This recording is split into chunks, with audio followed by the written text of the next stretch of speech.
a vossa disponibilidade de participar dessa live tão importante para a vida das nossas empresas.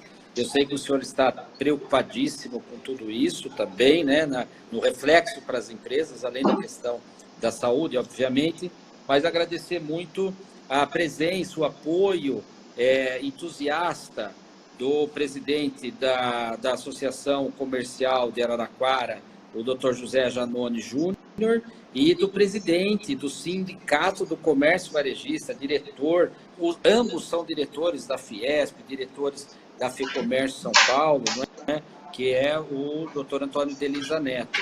Eles estão muito entusiasmados e com muitas esperanças do que vamos dizer aqui em auxílio aos nossos empresários. Também eu preciso agradecer à Uniar, a universidade, onde eu leciono, em que o professor André fez uma conferência extraordinária para quase 1.000 alunos, não é? Que ficou marcado na Semana Jurídica do ano passado.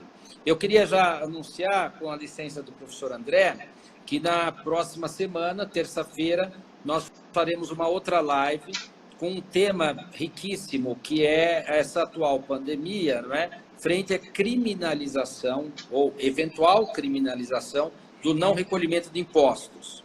Então, eu vou fazer essa live com o Dr. Rodrigo Carneiro Maia Bandieri, que é um grande especialista do compliance, cuida de compliance no IBRAE, e também com a participação do presidente da Associação Comercial, com o presidente do Sindicato de Comércio e o professor José Luiz Passos, que tem trabalhado com direito penal.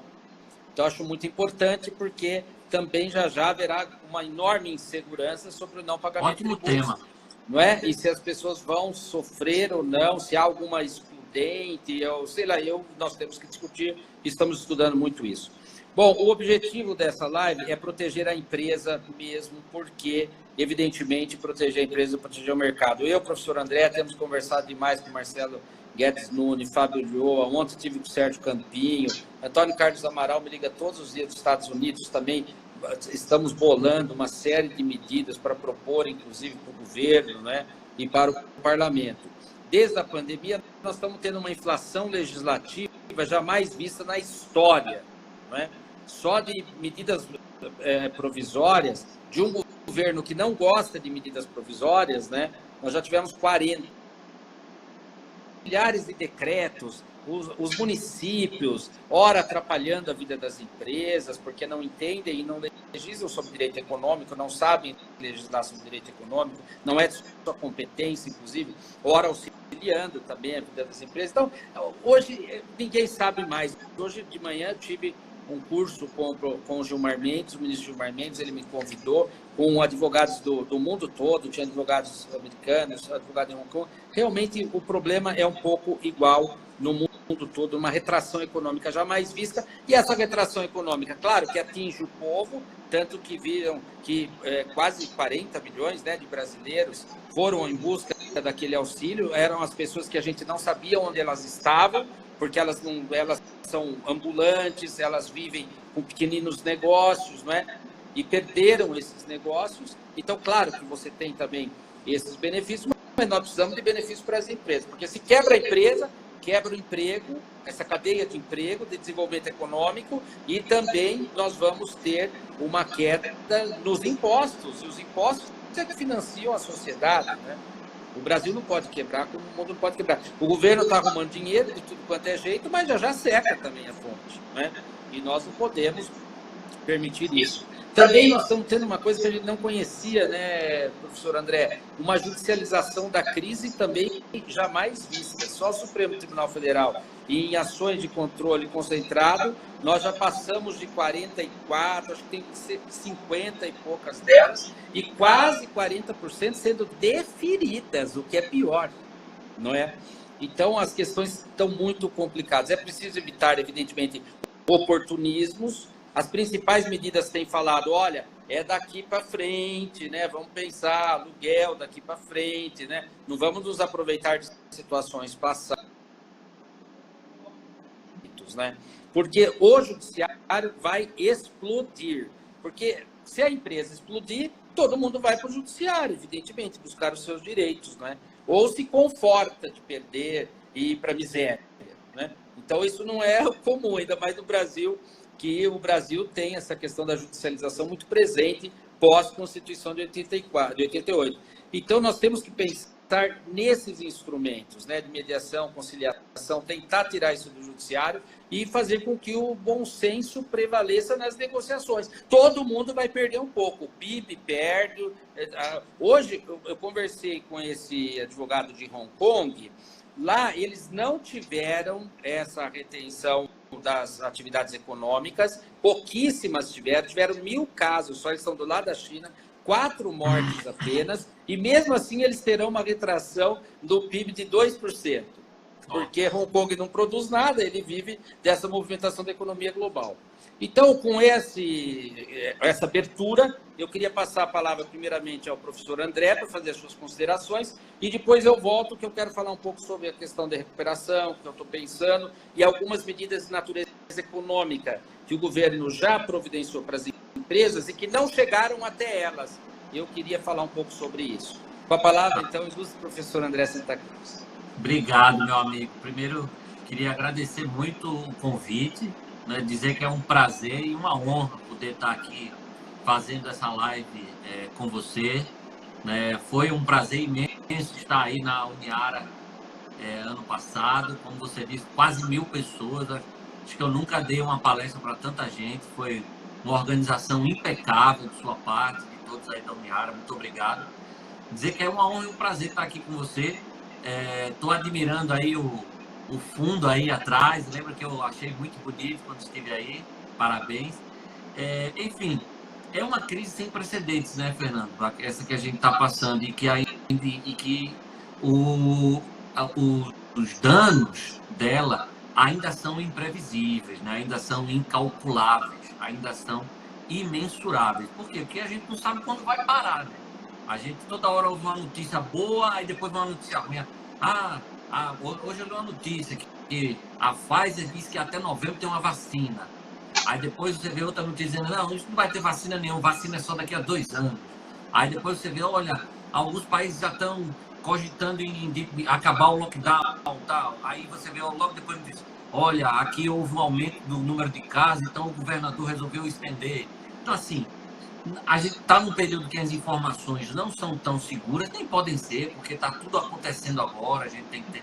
Então, os efeitos negativos dessa crise ainda... Será que foi só para nós? Deu uma paradinha, mas voltou, André. Voltou? Voltou. Tá. Então, eu estava dizendo que assim, os efeitos negativos dessa crise ainda são incalculáveis, né, imprevisíveis. A gente já tem alguns números que são muito alarmantes. Você mencionou alguns, né? Números de retração de PIB. O Sebrae soltou uma notícia de que já houve a morte, né? O fechamento de 600.000 pequenas empresas. E quando não são números que a gente vê a nossa volta, né? Eu já tive amigos que tiveram que fechar suas empresas, pequenas empresas. A gente vê na nossa localidade, aí em Araraquara, você já deve ter visto isso, assim, colegas, amigos, empresários conhecidos aí fechando as portas ou tendo muitas dificuldades, né? Então, assim, a gente sabe que vai ser muito difícil e a gente fica naquele trade-off que é quase impossível.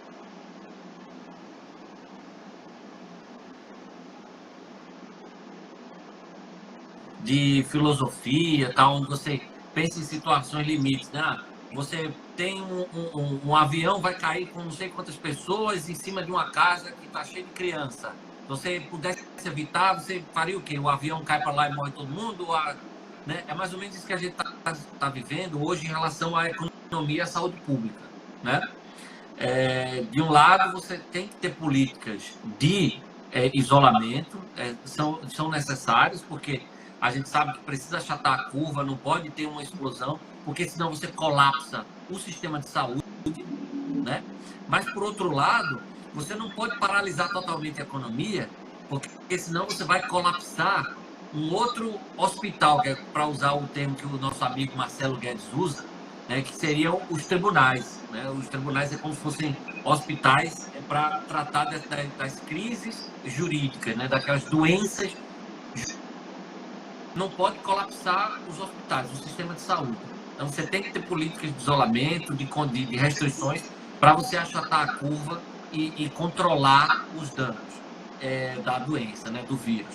De outro lado, você não pode paralisar totalmente a economia, porque senão as pessoas vão morrer por outros motivos, né?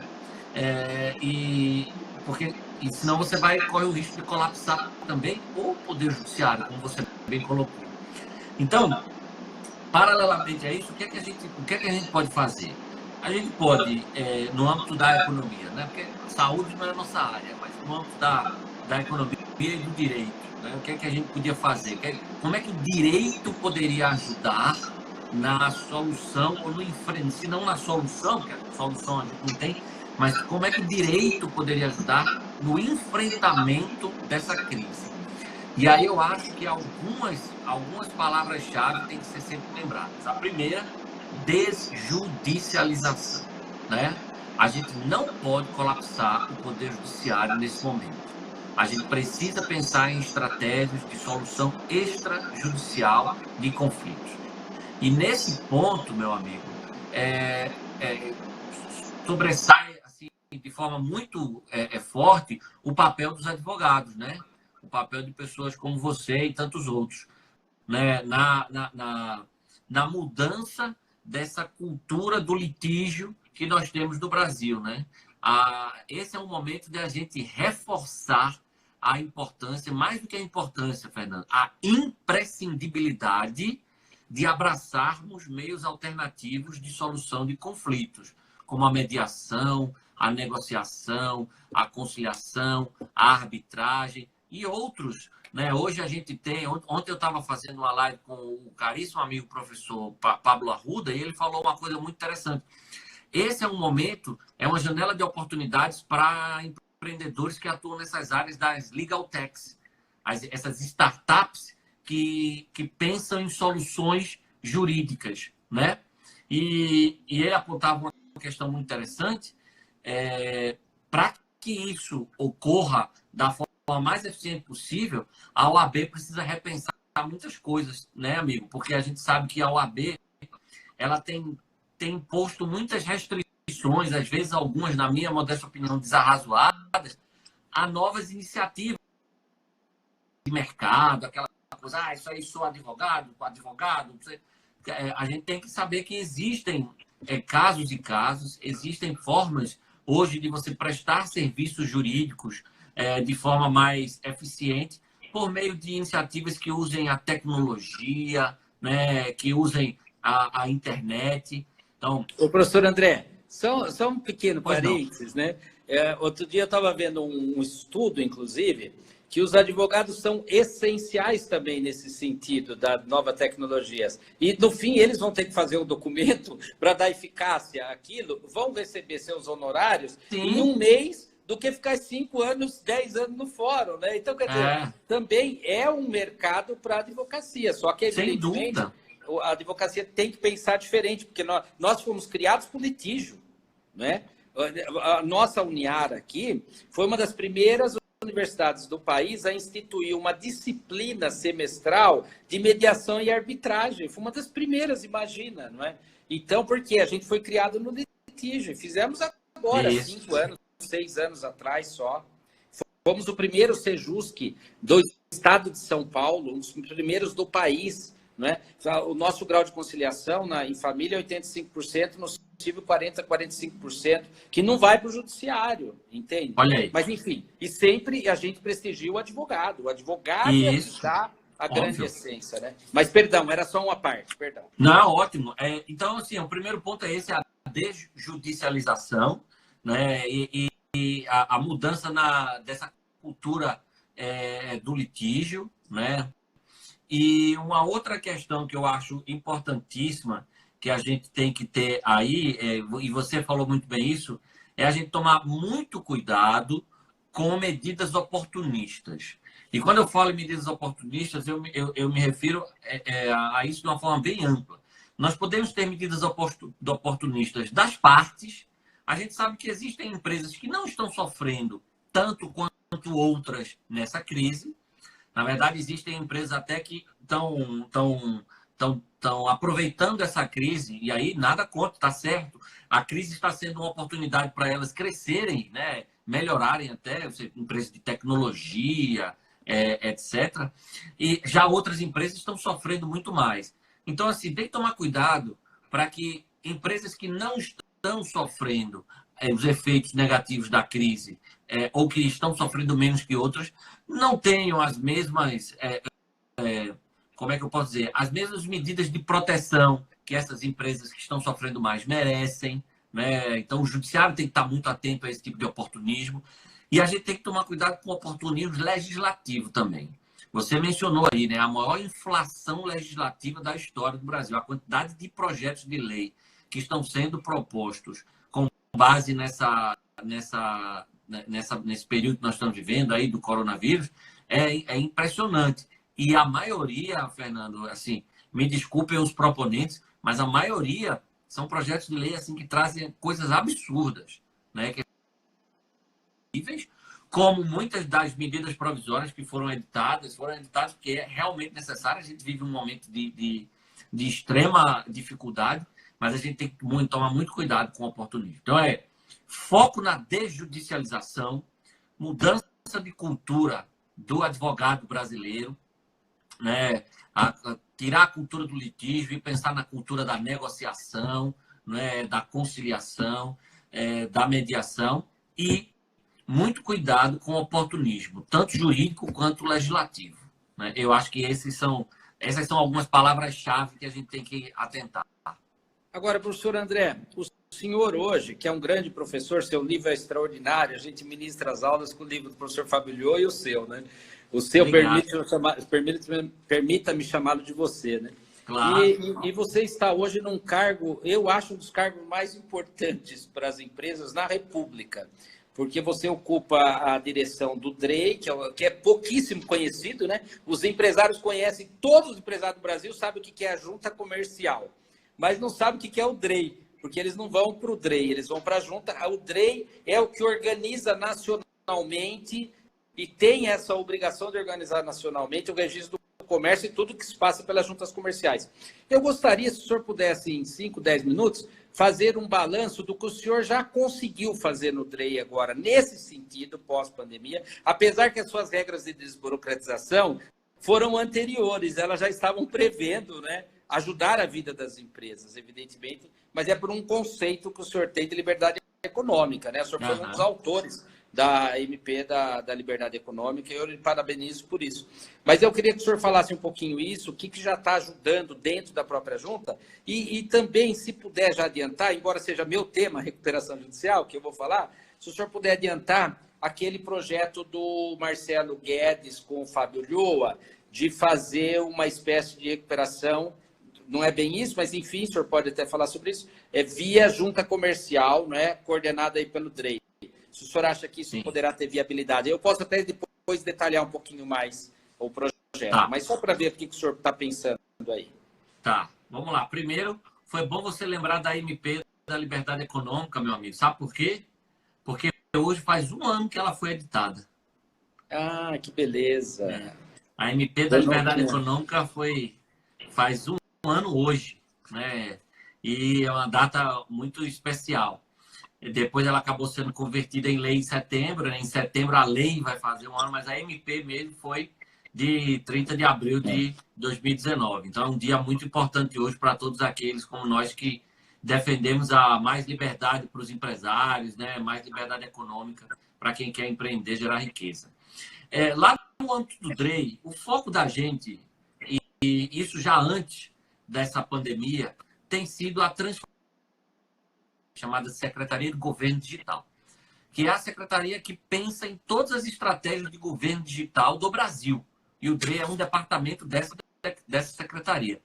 Então, o foco de todas as nossas ações de simplificação e desburocratização é a transformação digital de serviços. É trabalhar para que as juntas comerciais cada vez mais se modernizem tecnologicamente e forneçam aos seus usuários a possibilidade de processos digitais, né? Que a gente entra aí definitivamente no século XXI. E é com muita felicidade que a gente vê que quase todas as juntas comerciais do Brasil hoje já estão. Isso que em muitos lugares, muitos estados, as juntas nem sofreram tanto por conta dessas restrições de funcionamento de órgãos públicos. Por quê? Porque elas já faziam tudo online, né? Em outros lugares, não. Mas o que é que a gente já fez pós-pandemia, né, para responder a sua pergunta, para melhorar a vida, para tentar melhorar ou enfrentar esses problemas? A principal medida foi a edição da medida provisória 931. Essa medida provisória ela prorrogou o prazo de cumprimento de algumas obrigações empresariais, como, por exemplo, o prazo para a realização das Assembleias Gerais Ordinárias, né, que teriam que ser feitas até hoje. Né? Hoje seria o prazo legal para as sociedades fazerem as suas Assembleias Gerais Ordinárias, né, porque são os 4 primeiros meses após o término do exercício social. Né? O exercício social terminando em 31 de dezembro, a gente terminaria hoje, 30 de abril, então as empresas teriam até hoje para fazer. Mas a gente sabe que não dá para fazer, porque a gente está tendo restrição de aglomeração. Então, a medida provisória 931, ela prorrogou esse prazo, prorrogou, em vez de 4 meses, passou a ser 7 meses, e ela também permitiu que as empresas façam os atos que elas têm que submeter a registro na junta, elas vão poder fazer depois que tudo se normalizar.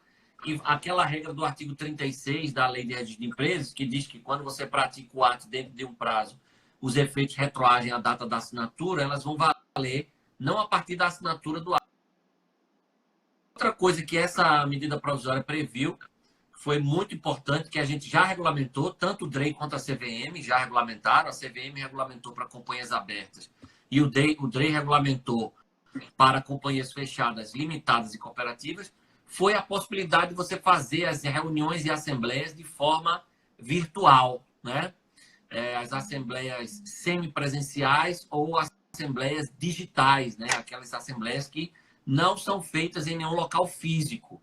O DREI já regulamentou isso por meio da Instrução Normativa 79 e a gente já tem recebido notícias aí de cooperativas, sociedades limitadas e sociedades anônimas que estão fazendo suas reuniões, né, por meio virtual, né? E isso foi uma medida também muito importante que ajudou muito as empresas. Então é isso que nós estamos fazendo, focando na transformação. E a empresa a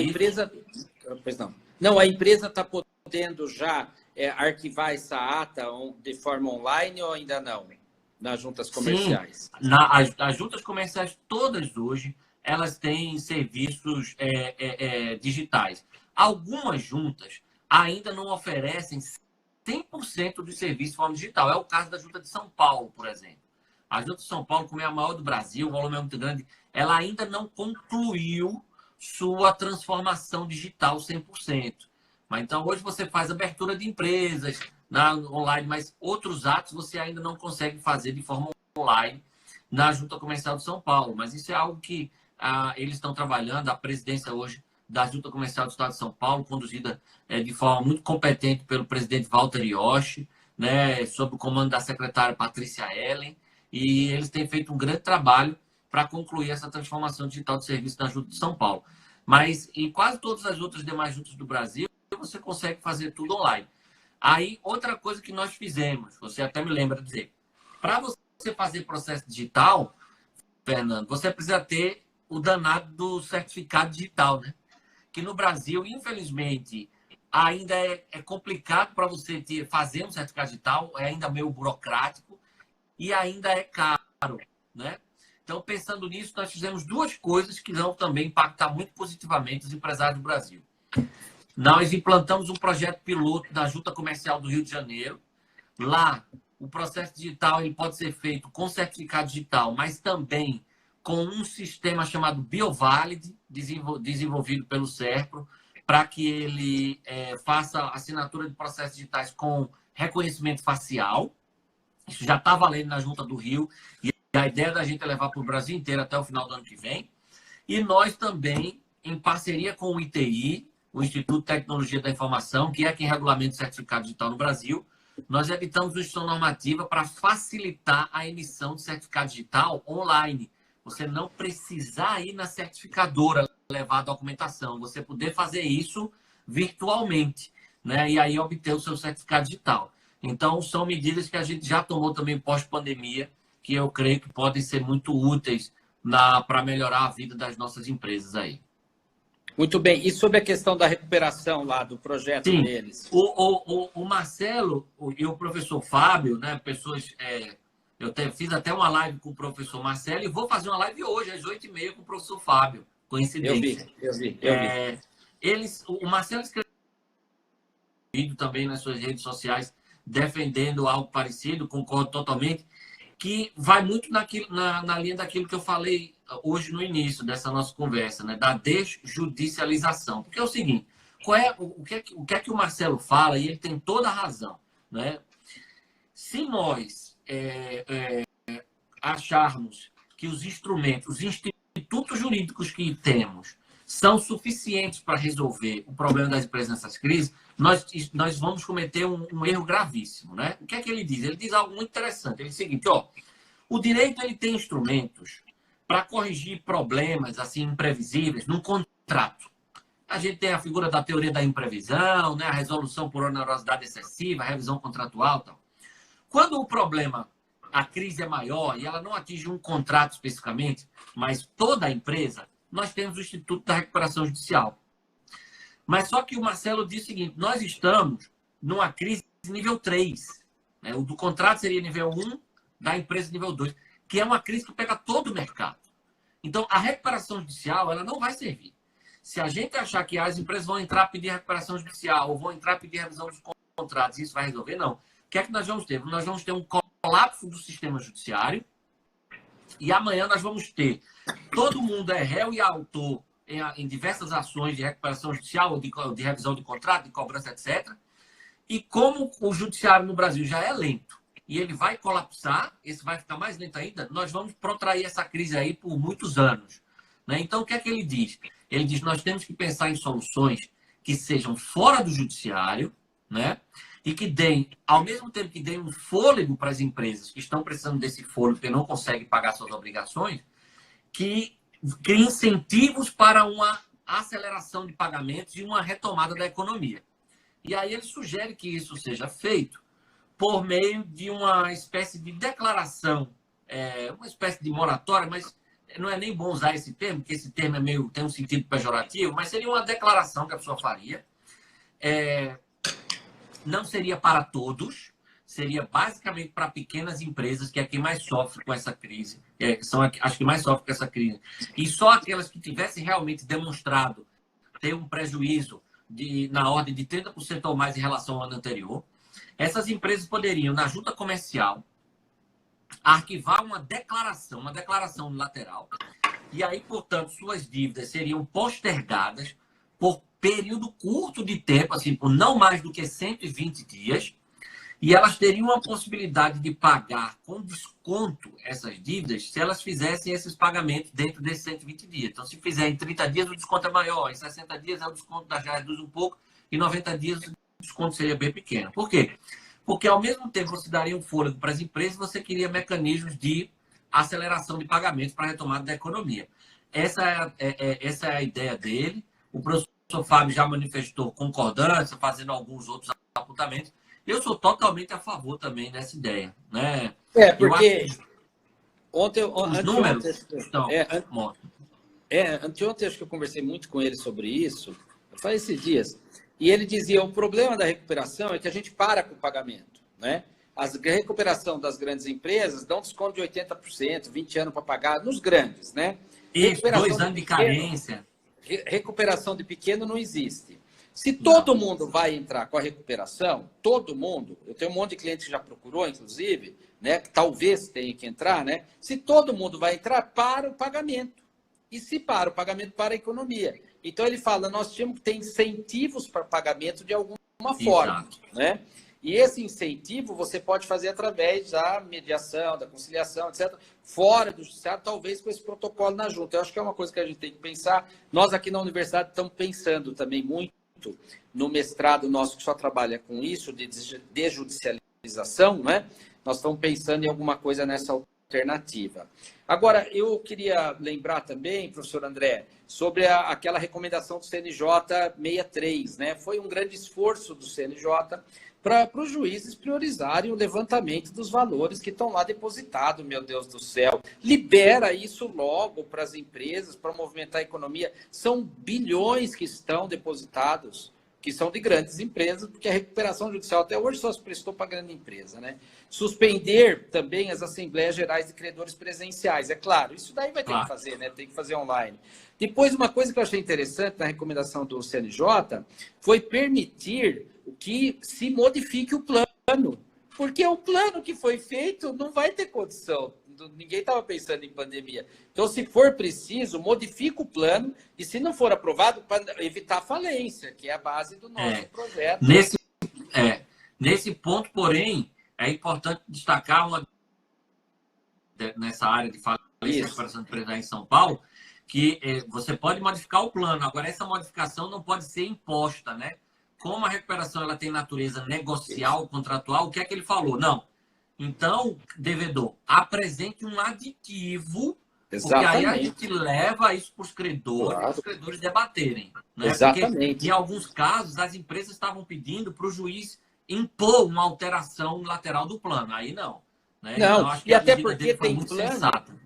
E até porque tem plano que não é para pagar agora, é para pagar daqui 5 anos, 10 anos. Não tem por que modificar nesse momento, né? Entendeu? Mas eu achei muito interessante. E também avaliar com cautela o deferimento de medidas de urgência. São só recomendações, evidentemente, mas tem um projeto de lei, eu vi hoje, que está tentando propor, inclusive, a proibição da judicialização agora de eventos pós-pandemia. Então, por exemplo, inadimplência pós-pandemia, somente pós, que fosse proibido de ir ao judiciário por 90 dias, 60 dias, etc. tal, para não colapsar o sistema. Né? Claro que tem um problema de constitucionalização lá do artigo 5º, né? A lei não excluirá da prestação do Poder Judiciário lesão, ameaça a direito, mas tem um projeto de lei pensando isso. Né? Nós também achamos que essa simplificação da recuperação, professor André, eu até toquei nesse assunto outro dia, o senhor vê com dificuldades uma medida provisória, porque o senhor fala que tem muitas questões processuais, né? Mas eu acho que poderíamos fazer alguma medida provisória para aliviar o artigo 70 da Lei de Falência. Porque o grande problema da recuperação agora, a explosão de recuperação pode ser das médias e pequenas empresas. Então, se a gente puder flexibilizar alguns, que não seria processualmente, entende? Algumas regras do artigo 70 da Lei de Falência, até aquela ampliação do prazo de 36 meses, embora eu ache aquele prazo bom. Eu acho bom. O Marcelo acha ruim aquilo, porque fala, os grandes conseguem mais. Eu sei, Marcelo, mas é uma outra natureza, né? Eu acho que nós podíamos pensar numa medida provisória, porque está pronto, o 70 está prontinho e ninguém usa, que é um artigo próprio para o microempresário, ele leva pronto. Você faz tudo extrajudicial e só leva para o juiz homologar. Entendeu? Eu acho que, com a sua influência, se pudesse pensar, seria muito bom. Eu queria também lembrar, professor André, uma coisa que eu estou preocupadíssimo é que o governo já fez enormes alterações no sistema financeiro para permitir a outorga de crédito e crédito com juros mais baratos. E também algumas mudanças tributárias ainda muito tímidas, mas também já há mudanças. Eu não estou vendo isso chegar até a população. Então, o nosso Sindicato do Comércio, a Federação do Comércio, a Fiesp, a nossa Associação Comercial, nós vamos ter que criar uma câmara aqui em Araraquara, na região, tudo para auxiliar os empresários. Por quê? A medida provisória 944, ela é excelente. Ela financia, através do BNDES, a folha de pagamento por 2 meses apenas, por enquanto, claro, né? 40 bilhões de reais, financia o empresário para ele pagar com juros de 3,75 ao ano. Então, é o juro mais barato que existe no mercado e ele vai pagar com carência. E isso é uma verdadeira forma de não precisar da recuperação judicial, porque pelo menos os salários estariam pagos. Sim. Só, professor André, hoje eu fui a vários bancos, inclusive, ninguém ainda teve liberado. E a folha de pagamento, a primeira já foi. A professora Nádia, a doutora Nádia da Federação do Comércio de Goiás, fez um trabalho gigantesco sobre isso, e ela aponta, primeiro, que eles podiam ter feito essa linha de crédito para empresas abaixo de 360 mil também, né? Essa linha é só 360 a 10 milhões. Segundo, ela diz, essa burocracia já foi, um mês já foi, seja transferida para o banco. O banco, por exemplo, se o Bradesco, ele tem que gerir também essa folha de pagamento, que é para evitar do dinheiro ser usado para outra forma. Mas você não consegue tirar a folha de pagamento de um lugar para outro banco, transferir as contas correntes imediatamente, entende? Então, tem que flexibilizar. Nós temos que lutar, porque esses 40 bi, já era para ter chegado 20 bi, não chegou. E vai ajudar as empresas a evitar que elas vão à recuperação, por exemplo, embora seja só questão trabalhista. Também eu queria lembrar que, olha, houve redução do depósito compulsório, a instrução do Banco Central liberou recursos que hoje ficam depositados lá no depósito compulsório, vão liberar 118 milhões de reais com essa medida para alguns financiamentos para melhorar a liquidação dos bancos. Depois, alteração nas reservas do LCR, o Índice de Liquidez de Curto Prazo. O Banco Central está liberando e flexibilizando as regras das reservas. Sabe quanto isso vai gerar? 86 bilhões no caixa dos bancos como liquidez para aumentar o financiamento da sociedade. Então, o banco tem que passar esse benefício para a sociedade. Depois, flexibilização no adicional do ACPC, que é aquela conservação de capital principal que o banco precisa deixar para uma eventual quebra, flexibilizou. Isso serão créditos de 640 bilhões de reais à disposição dos bancos para emprestar para as empresas. Então, vai precisar flexibilizar, porque senão eles não vão poder. Inclusive as garantias. Aí o banco fala, eu não vou flexibilizar a garantia. Ah, não? E a garantia que o Banco Central flexibilizou para você, depósitos a prazo com garantias especiais, empréstimo à instituição financeira, com flexibilização dessas garantias. São 7 medidas do Banco Central flexibilizando as garantias aos bancos. E ele também vai ter que repassar essa flexibilização para os outros, né? Depois, a questão da compra, compromisso de revenda, que é o chamado repo dos títulos soberanos brasileiros, né? Vai aumentar a liquidez do banco para poder emprestar mais. O fator de ponderação de risco. Olha, o Banco Central estima que ele vai colocar no mercado, à disposição do mercado, das empresas, 3,2 bilhões para novas operações e 228 bilhões de reais para reestruturações daqueles que não estão conseguindo pagar, porque, claro, que a dívida era anterior à pandemia, mas agora ia pagar com dinheiro agora, né, a empresa, né, com capital de giro agora. Então, somente nesse fator de ponderação de risco diminuída, que o Banco Central autorizou aos bancos, nós já teríamos essa economia. Depois tem uma outra medida, professor André, que ainda não está regulamentada, mas já está à disposição do BNDES, 5 bilhões só para micro e pequena empresa, né? E com 24 meses de carência para pagamento.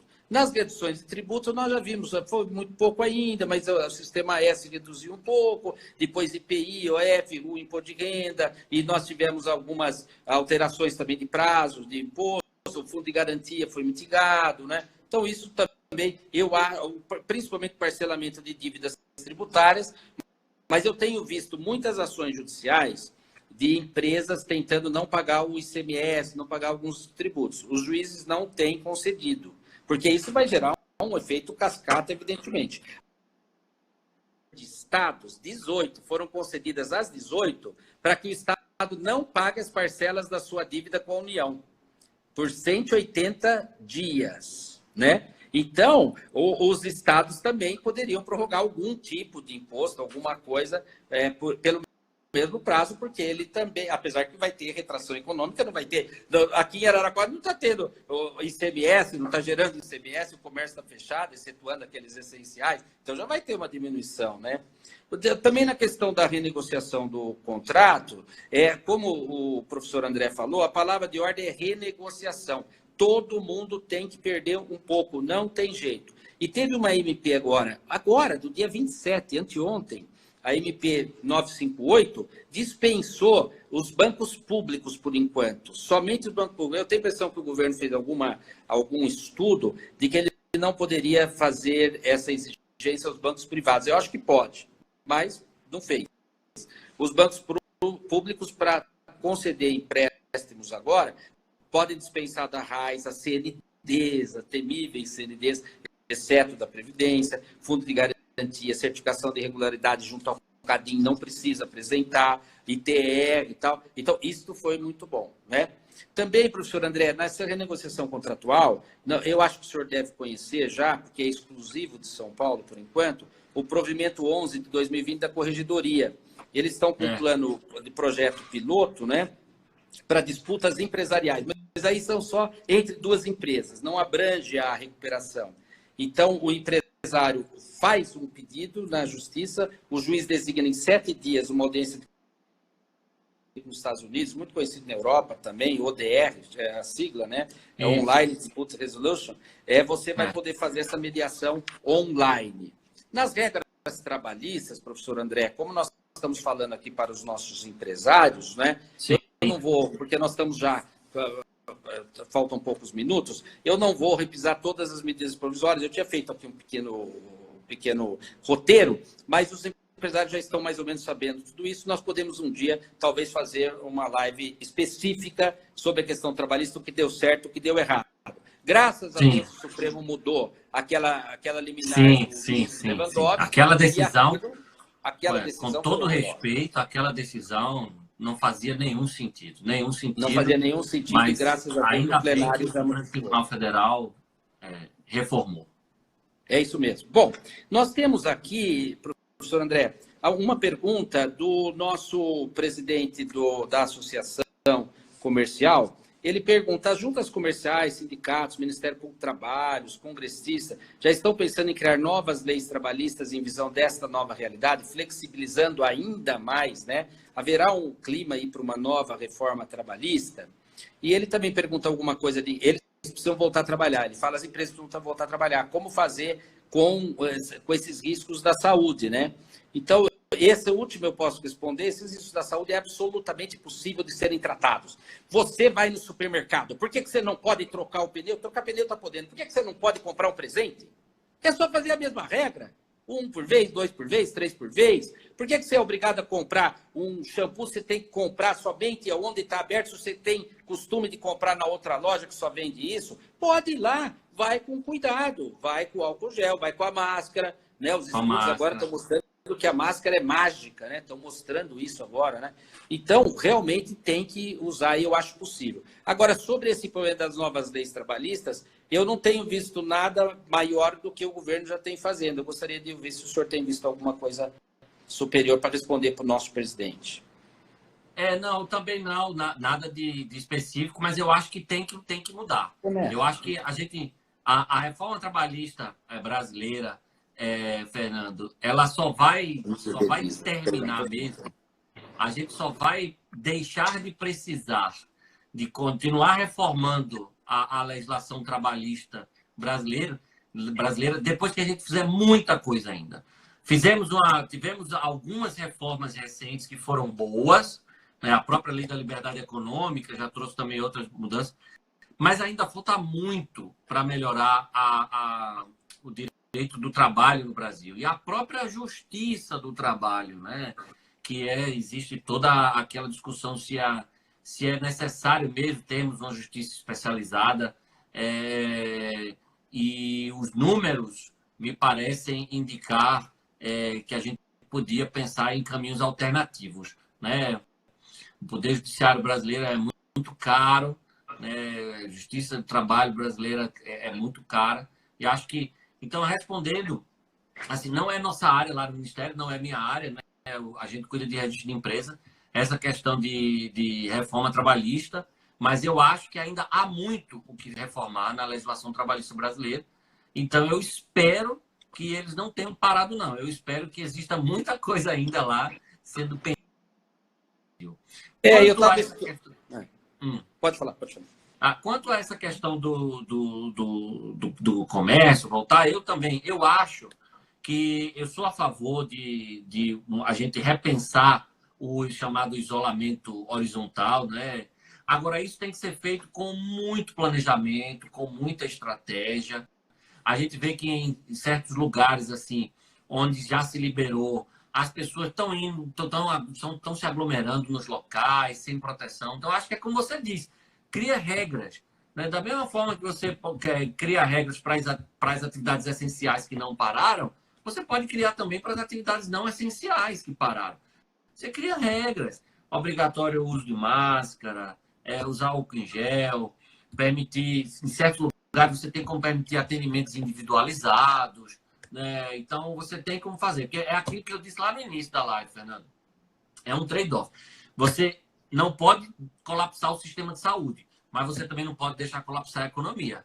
As duas, problemas na saúde geram danos gravíssimos, mortes, inclusive, e problemas na economia também geram danos gravíssimos, né? Então, a gente tem que pensar nos dois lados e não em um só. É verdade. Professor André, eu estou esperando só a pergunta do Antônio Delisa Neto, que é o nosso presidente do Sindicato do Comércio. Enquanto isso, houve perguntas aqui dos nossos internados. Estão várias perguntas, a gente não vai conseguir responder. Eu vou encaminhar todas para o senhor oportunamente. Mas há duas perguntas sobre o cadastro nacional das empresas que o DREI ficou de fazer, ainda não foi feito, né?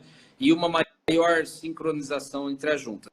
E há uma outra pergunta que eu vou tomar a liberdade de responder, que é sobre as publicações das SAs, né? As publicações das SAs, eu e o senhor batalhamos como doidos, né? Eu fui para Brasília acho que mais de 20 vezes para isso, para aprovar, seja no Código Comercial, depois naquela medida provisória, né? A 892.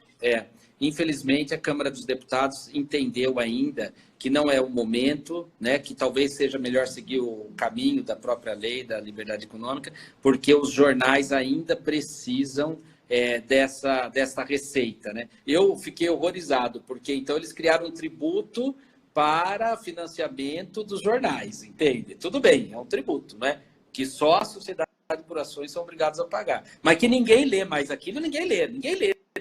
Aquilo é jogado fora. É, inclusive, anti-ecológico.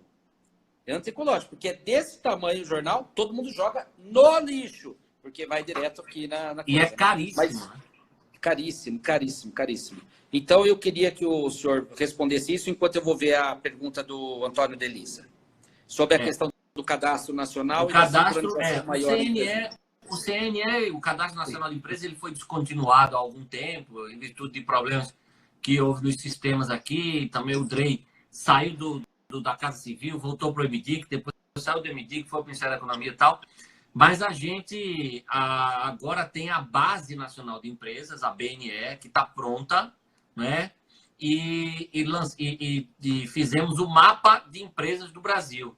Então, hoje, nós já resolvemos esse problema do cadastro, né? Não há mais CNE, mas há a BNE, que é mais completa ainda, melhor ainda do que era o CNE, e lançamos o mapa. Inclusive, o primeiro boletim do mapa de empresas, que vai analisar o primeiro trimestre de 2020, deve sair na semana que vem. Então, nós temos hoje a BNE, a Base Nacional de Empresas, já foi regulamentada, inclusive, pela Resolução 55 do CGCIM, mês passado, e com base nela, com os dados que saem dela, nós fizemos um mapa. Abriram nesse ano, quantas abriram nesse mês, quantas fecharam, qual é o tempo de abertura de empresas na junta de Pernambuco, na junta da Bahia, na junta de Minas Gerais, na junta do Goiás e tal. Então, nós temos hoje essa Base Nacional de Empresas e o mapa de empresas. Foi uma grande vitória. Acabou que isso não foi muito divulgado por conta dessa crise louca aí da pandemia, que a gente acaba tendo que cuidar de outras coisas. Mas, felizmente, nós conseguimos também fazer. Agora, hoje já está disponível. Tá disponível. Tá, se o senhor quiser, inclusive, pedir para a sua equipe fazer um pequeno paper sobre isso, divulgando, eu farei toda a divulgação aqui no interior de São Paulo e para as pessoas dos outros estados que estão nessa live. Professor, o doutor Antônio Delisa Neto, que é Toninho Delisa, nós conhecemos, o nosso presidente, ele está perguntando se o senhor verifica quais são as perspectivas da aprovação daquele PL Anastasia, né, a lei do Anastasia, que trata sobre esse regime jurídico emergencial voltado para as relações de direito privado, né? Eu gostei muito do projeto da Anastasia, porque sofreu tantas críticas, né?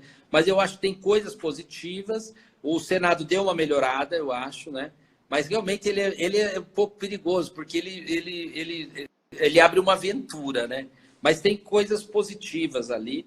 Eu queria saber a opinião do senhor, a pedido do nosso querido presidente do Sindicato do Comércio e diretor da FEComércio São Paulo. Concordo com você, meu amigo. Acho que o projeto, principalmente todo projeto desse tipo, que é um projeto que vai ter esse impacto, a gente sempre vai encontrar coisas boas com as quais a gente concorda e a gente vai encontrar algumas coisas que, na nossa opinião, não são tão boas, né? Eu acho que o projeto ele traz regras que são realmente necessárias nesse período. Algumas delas, inclusive, que estavam lá no projeto original, estava das assembleias e tal. Isso aí a gente já resolveu na medida provisória. Então, são coisas com as quais eu concordo, são necessárias mesmo. Você precisa fazer alguma coisa nesse período. Agora, é preciso tomar cuidado para que a gente não pegue esse projeto e até alguns outros e meio que gere um retrocesso em relação às coisas que a gente previu lá na Lei da Liberdade Econômica, né? Que alguns desses projetos de lei e o próprio projeto da Anastasia, eles acabam indo um pouco naquela contramão de que a gente tinha previsto mais liberdade. Isso pode gerar um aumento do intervencionismo e isso, para mim, me preocupa. Mas eu acho assim que é um momento delicado. Alguma resposta legislativa vai ser dada. O legislativo não vai passar em branco, né? Eles vão fazer alguma coisa. E acho que dentre a quantidade de projetos de lei que eu vi, esse não era um tão preocupante quanto outros. Há outros realmente. O professor Satiro, o professor Francisco Satiro postou lá num grupo que a gente participa, uma lista, eram quase 200 projetos de lei, Fernando, só com base nessa situação emergencial que a gente está vivendo. E alguns, assim mirabolantes, né? Assim, eu vi a postagem de Satiro, começou a dar dor de estômago. Então. Eu falei, pelo amor de Deus, vão destruir ainda mais, é pior que o vírus.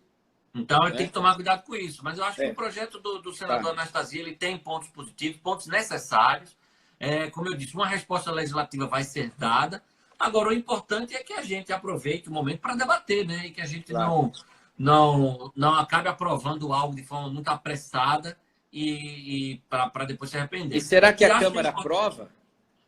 Hã? A Câmara está para aprovar ou vai estar pensando mais em engavetar, hein? Eu não sei, mas eu acho que deve aprovar, Fernando, pelo apoio que está tendo até da comunidade acadêmica e pelo momento que está passando. Talvez não aprove do jeito que está. Talvez eles façam dê uma lapidada lá, retire alguma coisa, dê uma enxugada, mas alguma coisa vai sair. Vai sair. Tá bom. Eu acho que a gente tem que tomar só cuidado para que a gente não crie regras que são muito pensadas nesse período e que elas acabem valendo também para depois, quando essas circunstâncias excepcionais não existirem mais. Tá ótimo. Olha, há uma pergunta também muito interessante lá do sindicato, que é como evitar essa judicialização, né? Qual é o caminho de uma plataforma de resolução mais ágil? Como o senhor falou mesmo das startups, Legal Start.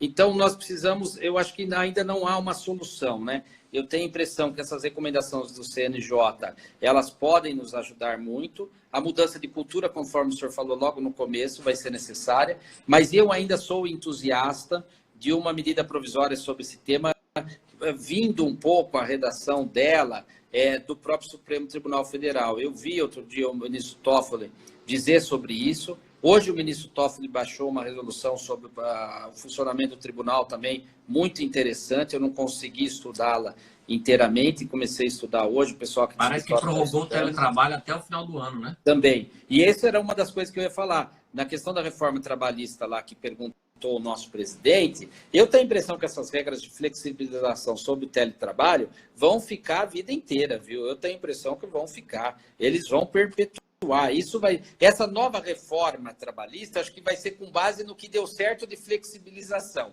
porque garantiu o emprego, todo mundo aprendeu novas formas, né? É como, por exemplo, o iFood, né? Quer dizer, isso veio para ficar, não vai sair mais, ampliou. Empresas que não tinham se preparado para entrega online vão ter que fazê-lo, né? Então, nós vamos mudar muita coisa efetivamente. Professor André, eu vou passar para suas considerações finais, não sem antes agradecer a todos os internautas que participaram. Vários estão perguntando se ela ficará gravada. Nós estamos estudando uma forma de gravar, depois eu coloco no meu Instagram, mando para o senhor também. Está vendo muito elogio aqui ao senhor pela sua presença, todo e pelos temas discutidos. Eu queria muito agradecer aos nossos queridos parceiros, o Dr. Janone, doutor Elisa, a minha Uniara querida. E lembrar que na terça-feira, então, nós vamos discutir a questão da criminalização do não recolhimento de impostos. Então, é um tema muito bom, fundamental. Né? Eu vou postar no meu Instagram, eu vou tomar liberdade de pedir para o senhor também, professor, que poste e eu lhe mando. Então, nós temos apenas 4 minutos para as suas considerações finais. Muito obrigado, foi uma honra extrema para mim. E só uma questão, o senhor fez um elogio a este fundo que está aqui. Eu queria homenagear o nosso artista Sidney Rodrigues, um dos artistas modernistas mais importantes do Brasil, e ele fez esse painel de madeira, que é o segundo maior painel de madeira da sua arte, e ele chama Romeu e Julieta. E eu fiz esse trabalho, contratei esse trabalho em homenagem e dediquei à minha esposa, Rosângela, né? Mas o nosso amor não será trágico, o nosso amor é tão lindo quanto o Romeu e Julieta. Então, uma grande homenagem ao professor Sidney. Eu lembro quando eu estive aí, eu fiquei encantado e você tinha me falado dele. Meu amigo, muito obrigado, né? É uma honra e um prazer, como eu disse, fazer essa live com você. Você falou aí dos meus livros, estão aqui as novas edições, ó. Essa é a sinopse de Direito Empresarial, que é a versão mais resumida. E esse eu creio que é o que você indica para os seus alunos, que o manual está em que edição? O manual está na 10ª edição e a sinopse está na 3ª edição. Né? E, se você me permite, eu encerro. Nesse final de semana, eu vou lançar um curso online lá no meu Instagram, só sobre recuperação judicial na jurisprudência do STJ. Como é um tema super atual, super relevante, eu acho que é importante todos estarem atualizados sobre o que o STJ decide em matéria de recuperação judicial. Obrigado, muito obrigado. Meu amigo. Agradeço a todos a presença, agradeço ao meu querido André, mas agradeço acima de tudo a todos que nos ouviram, porque sem eles não teria sentido, porque graças a Deus eu desfruto da sua amizade e posso conversar sempre com o querido amigo. Parabéns pelo seu trabalho no DREI, os seus livros continuam a nos ajudar muito e muito obrigado mesmo. Obrigado a todos, um abraço para todos aí.